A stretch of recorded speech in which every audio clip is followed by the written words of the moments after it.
Meski pelaksana tugas Menteri Pertanian sudah ditunjuk, tapi Presiden pastikan reshuffle tengah disiapkan. Siapa pengganti Mentan Syahrul Yassin Limpo dari kalangan partai politik atau mungkin dari kalangan profesional? Kita bahas sore ini bersama dengan Direktur Eksekutif Parameter Politik Indonesia, Adi Praitno, yang sudah bergabung.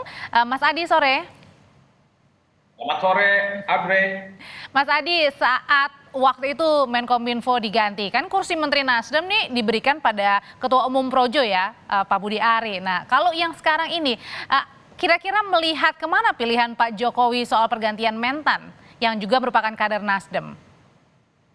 Ya, saya kira memang sangat sulit membaca kira-kira siapa yang akan menempati posisi Menteri Kementan yang baru ya. Karena bagi saya soal siapa penggantinya itu masih jadi misteri dan hanya Jokowi dan Tuhan saja yang tahu. Kita itu memang tidak pernah tahu persis bagaimana cara menebak pikiran dari Jokowi. Seringkali pikiran-pikiran publik itu melesat. Oleh karena itu, kalau kita mencoba untuk menafsirkan kira-kira siapa yang paling mungkin bisa menjadi Kementan yang baru, ya saya menduga ini akan muncul dari kalangan profesional ya.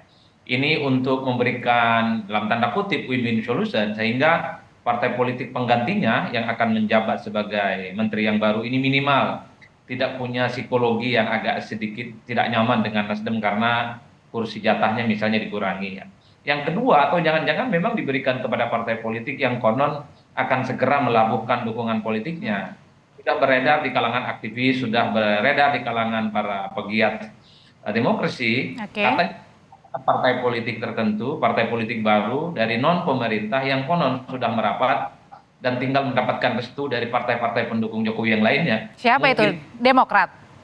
Demokrat konon ya, ini pertanyaan media, kemudian dari beberapa teman aktivis yang kemudian kita dengar, katanya Demokrat sangat mungkin bisa menjadi bagian dari koalisinya Jokowi. Apakah portofolionya itu di Kementan atau di tempat yang lain entah, tapi yang jelas ini sudah ramai dan santer dibicarakan di kalangan publik. Oleh karena itu, bagi saya ini sangat mungkin dikembalikan kepada partai politik, tapi tidak lagi kepada Nasdem, karena memang kita tahu hubungan Jokowi dan Nasdem rasa-rasanya agak sulit untuk diperbaiki. Kalau misalnya melihat dari dinamika politik yang ada lebih baik, memang lebih kepada tetap partai politik atau lebih kepada non parpol, misalnya tadi profesional atau mungkin jangan-jangan PLT-nya bisa ditunjuk sebagai menteri nanti? Itu yang saya sebut sebagai bagian dari misteri, Mbak Audrey ya. Kalau mau bicara sebenarnya menjelang akhir di 2024 tentu Pak Jokowi itu membutuhkan satu legacy yang cukup maksimal. Sehingga semua proyek mercusuar, hal-hal yang sudah dilakukan hampir 10 tahun ini memberikan catatan positif. Satu-satunya cara yang paling mungkin melakukan itu semua adalah dengan cara merangkul, mengakomodasi pihak-pihak yang selama ini berseberangan, salah satunya Partai Demokrat.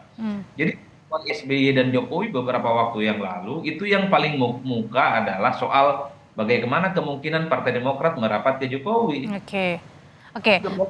Tentu saja ingin soft landing ya, bahwa hal-hal yang sudah dilakukan ini positif dan dianggap sebagai satu fondasi besar untuk melanjutkan estafet kepemimpinan di 2024. Tapi Mas Adi, yang paling jarang dilakukan atau yang terjadi adalah peristiwa momen yang nanti kita akan tunggu malam hari ini. Pak Jokowi akan menerima mantan mentan yang terduga kasus korupsi, tersangkut kasus korupsi dugaannya.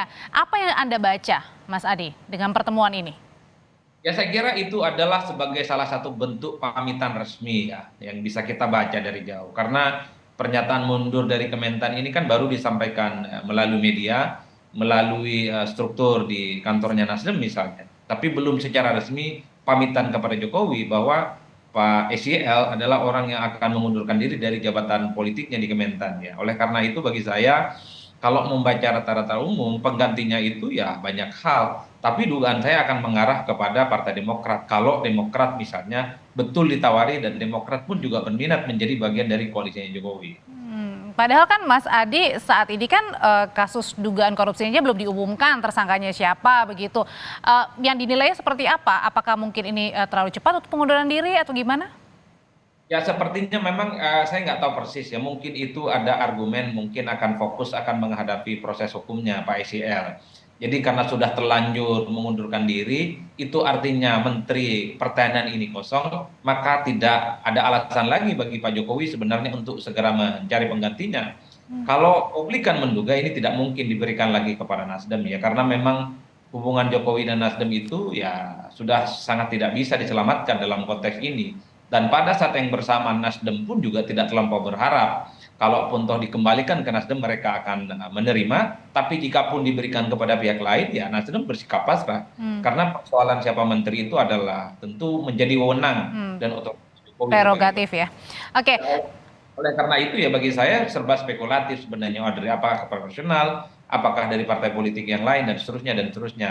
Tapi kan kita membaca momentum politik belakangan. Ketika SBY dan Jokowi bertemu, yang paling kuat pembicaraannya adalah soal kemungkinan Partai Demokrat berkoalisi dan menjadi bagian dari pemerintahan Jokowi. Ini adalah satu momentum yang dianggap sebagai pintu masuk bahwa sangat mungkin Demokrat itu akan bergabung dengan Jokowi ketika Kementan itu mengundurkan diri dan situlah kemudian ada kesempatan di mana Partai Demokrat mendapatkan jatah posisi menteri. Oke, Mas Adi Praetno, terima kasih untuk ulasannya. Siapa pengganti mantan mentan Syahrul Yassin Limpo yang diduga ini menerima atau dugaan korupsi terjeratnya. Terima kasih Mas Adi, sehat selalu.